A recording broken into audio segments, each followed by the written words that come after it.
పహల్గాం దాడికి ప్రతీకారంగా భారత ఆర్మీ చేపట్టిన ఆపరేషన్ సింధూర్ కు ఆ పేరు పెట్టింది ప్రధాని నరేంద్ర మోదీని.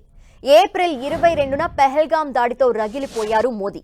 ఆ తర్వాత ఆపరేషన్ సింధూర్ కోసం త్రివిధ దళాలతో మోదీ వరుస మీటింగ్స్ పెట్టారు. ఆపరేషన్ సింధూర్ పేరు పెట్టడం వెనుక చాలా కసరత్తే చేశారు మోదీ. దీంతో ఆర్మీ, నేవీ, ఎయిర్ ఫోర్స్ సంయుక్తంగా చేసిన ఆపరేషన్ సింధూర్తో 15 రోజుల్లోనే పాక్ అక్కడి ఉగ్రవాదులకు కోలుకోలేని దెబ్బ కొట్టింది. దిమ్మ తిరిగేలా బదులిచ్చింది. మహిళల సింధూరాన్ని తుడిచివేసినందుకు ప్రతీకారంగా చేసిందే ఈ ఆపరేషన్ సింధూర్. ఉగ్రమూకల దాడిలో నవవధువులు తమ సింధూరాన్ని కోల్పోయారు.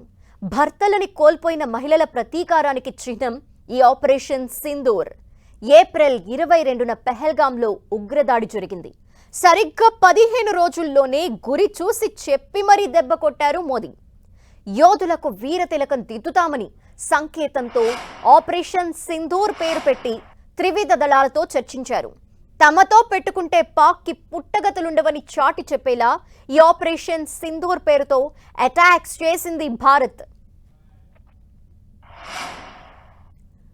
మోదీ ముందు చెప్పారు, పహల్గాం దాడులకు ప్రతీకార దాడులు ఎవరూ ఊహించని విధంగా ఉంటాయని. అన్నట్లుగానే పాక్ కూడా ఎక్స్పెక్ట్ చేయని విధంగా ఆపరేషన్ సింధూర్ని పకడ్బందీగా అమలు చేయించారు మోదీ. త్రివిధ దళాలకు పూర్తి స్వేచ్ఛనిచ్చారు. పక్కా ఇంటెలిజెన్స్ సమాచారాన్ని సేకరించి ఉగ్రవాద స్థావరాలే లక్ష్యంగా పాక్పై రాఫెల్ యుద్ధ విమానాలతో విరుచుకుపడింది భారత సైన్యం. కేవలం 25 నిమిషాల్లోనే ఆపరేషన్ కంప్లీట్ చేసి సక్సెస్ ని కొట్టింది. ఇక గత 10 రోజులుగా మోదీ త్రివిధ దళాధిపతులతో ఆపరేషన్ సింధూర్ పై చాలా డీప్ గా డిస్కస్ చేశారు. త్రివిధ దళాలకు ఫ్రీ హ్యాండ్ ఇచ్చారు. పాక్ ఆర్మీని కాకుండా అక్కడి కేవలం ఉగ్రవాద శిబిరాలని ఇండియన్ ఆర్మీ టార్గెట్ చేసి దెబ్బ కొట్టింది. కశ్మీర్లో భారత మాత నుదుటన జరిగిన దాడికి ప్రతీకార దెబ్బకు దెబ్బ తీసింది భారత్. భారతీయ మహిళల నుదుటన వీరతిలకం దిద్దాలన్న లక్ష్యంతో మోదీ పావులు కదిపారు.